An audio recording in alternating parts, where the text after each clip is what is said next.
India's tourism industry is poised to grow to $1 trillion market by 2047, creating close to 400 million jobs. This as per a Visa EY report.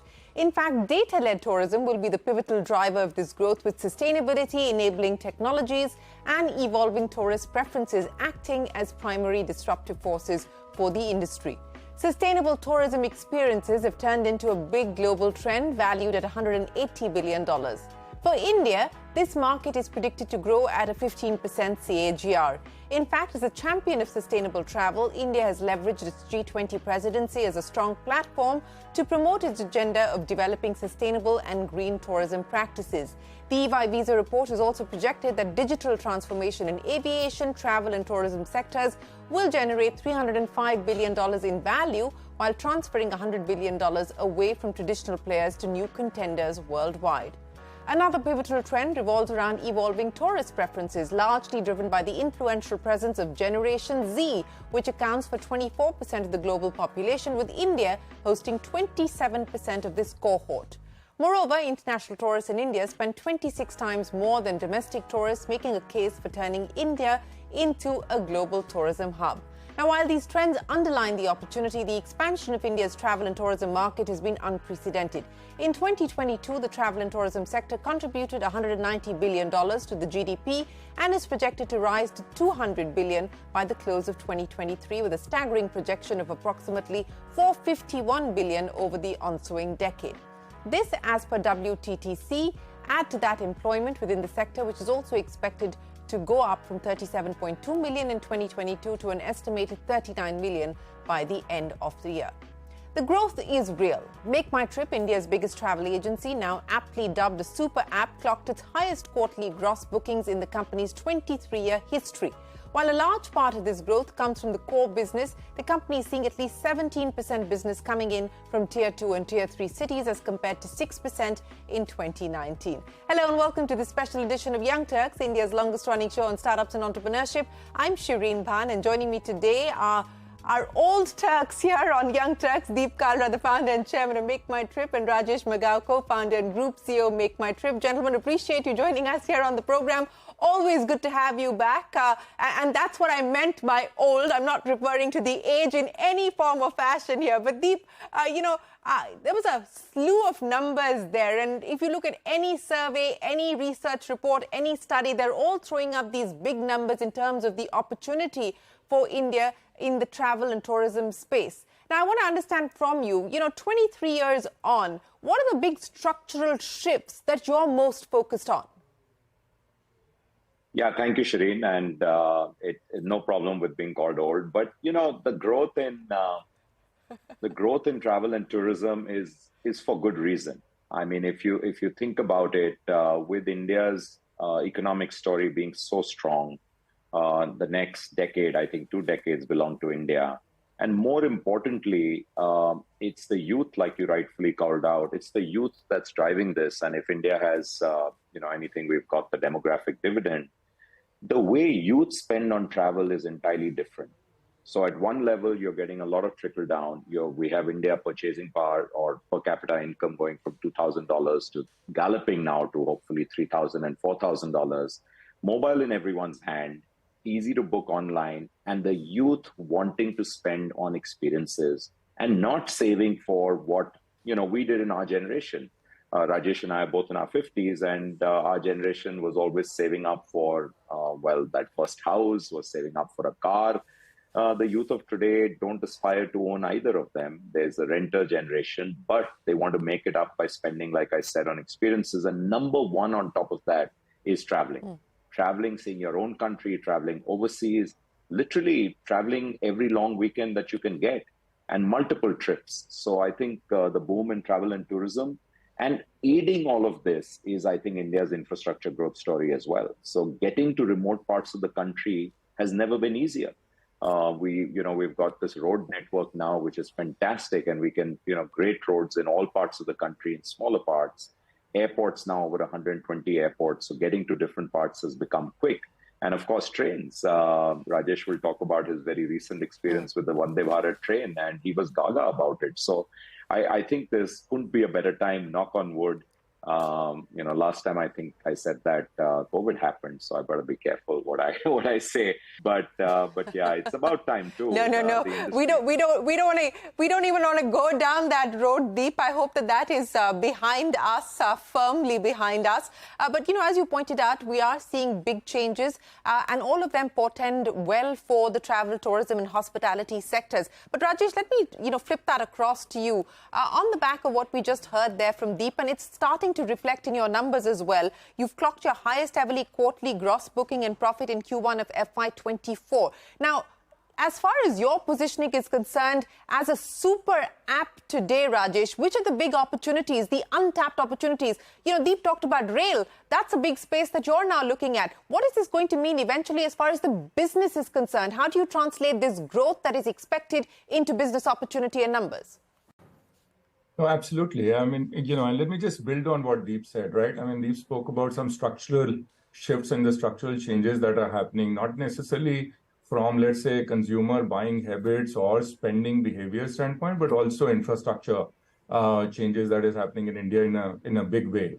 So when we started to think more about, our travel super app, our overarching vision or goal was to be one-stop shop, like literally comprehensive product offerings on our platform for Indian travelers traveling within India and traveling outside of India. With a view that we wanted to see that we end up sort of getting more and more wallet share from Indian travelers, like every possible travel use case. This journey, if I take your mind back to, way back in, let's say, around 2008, 2009, 2010, if you recall, we had actually gone public in the US. But around 2008, 2009, around the IPO time, we used to be like only air ticketing business. We used to have 85%, 95%, 90% of our business coming from air ticketing. And at that point in time, our actually IPO pitch was that we want to build a hotel and acco business. And that is when the journey started back then. And we also, by the way, saw that the buying behavior in India, unlike maybe in many other evolved countries, was to buy a transport product first. You would invariably end up buying, a flight ticket first and, block that, keep it with you, and then start to think about building, booking, let's say, a hotel or an accommodation that you need. And then let's say, from our point of view, we were thinking, when you get down at the airport, you are looking for a cab to get to your destination.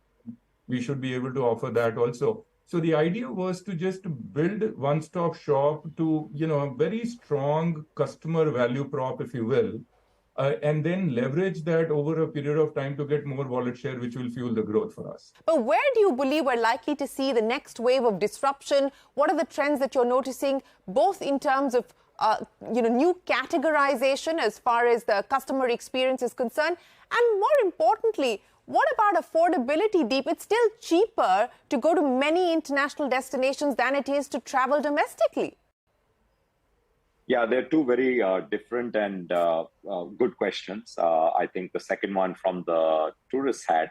So let's actually address that first, which is what everyone is saying. Every time there's a spike in air prices, or particularly domestic air, and there's uproar that this is too expensive, etc., and it's cheaper to go overseas. I think we've got to fundamentally go back to economics 1.0. We've got to look, it's supply and demand. These same airlines and these same hotels who are today obviously seeing a lot of demand and therefore pricing it right or optimizing pricing, had a terrible time the last couple of years. And I don't recall anyone saying, oh my God, the hotels are so cheap or the airfares are so cheap. So that's reality of a fair marketplace. You've got to understand there's a lot of demand. They will respond, and you will see more aircrafts from airlines. We've seen the two largest orders in airline history being placed by two Indian airlines. Some people can say that's too large, but the fact is it's a huge statement. So Indian aviation is on the map. I think there other carriers also growing. So we're going to see more planes come in, which will rationalize this. Right now, you're seeing a spike. Similarly, for hotel rooms, I think we have a shortage of hotel rooms in the country. And you touched upon the point of homestays, Shereen, and absolutely, homestays are an answer not to one problem, which is less hotel rooms. In some cities, that's important. In some places, there are no hotels. But COVID taught us that people wanted to go out to remote parts of the country. There was not a hotel there, but there were homes there. And people were willing to give either one room or two room or their entire home to travelers, again, at a fair price. And, we are a platform that offers now 15,000 homestays. And I think people find that a very interesting way to travel. Coming to more disruption, I think the next big thing is going to be around AI and around machine learning, which is powering that, and helping one build a very personalized experience in travel.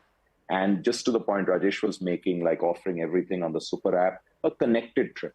So, he touched upon the point, you land at the airport, you're looking for a cab. Sure, you can do a cab hailing, but a lot of people would much rather have a car waiting for them, because we all know what happens when you reach a destination at peak time, whether it's Delhi, Bangalore, Bombay, or any other city.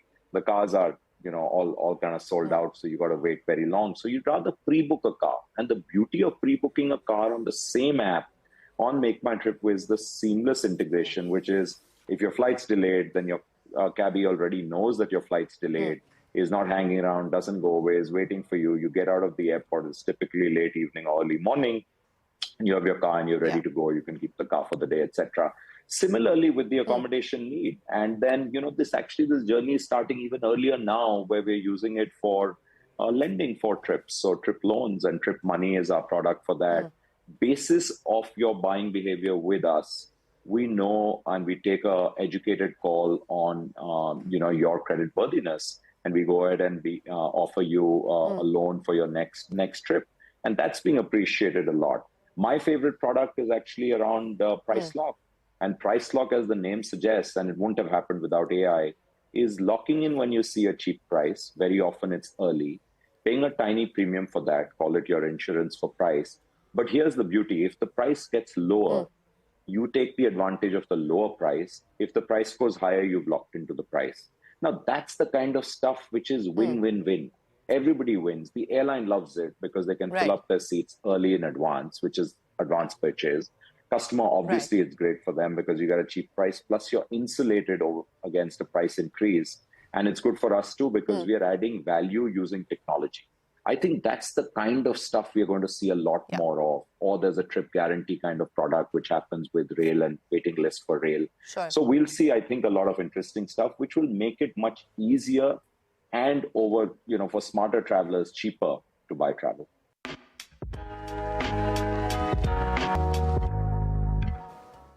Pyramid Technoplast Limited is an industrial